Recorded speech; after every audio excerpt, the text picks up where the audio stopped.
তো গাইস তোমাদের ঘোরা ফানি কমেন্টস গুলো পড়বো, লেটস গো। সব কথা আমি মনে রাখি না, তবে যেই কথাগুলো আমার কলিজায় আঘাত করেছে সেই কথাগুলো আমি কখনোই ভুলতে পারবো না। এরকম একটা মেয়ে যদি আমার ব্যাটার বউ হতো। रुको जरा सबर करो।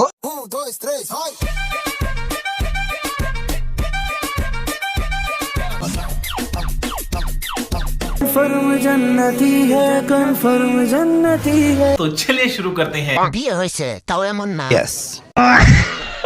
গত রমজানে, গত ঈদে তুমি কিন্তু আমারই ছিলে, তবে দুর্ভাগ্যবশত এই রমজানে এই ঈদে তুমি আমার নেই। তারপরও দোয়া করি তুমি যার কাছে থাকো ভালো থাকো, সুখে থাকো।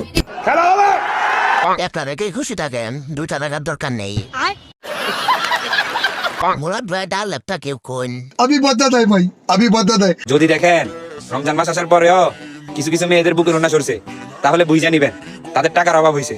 আর ওই টাকার জন্যই তাদের বুকের উন্মাস হারাইছে।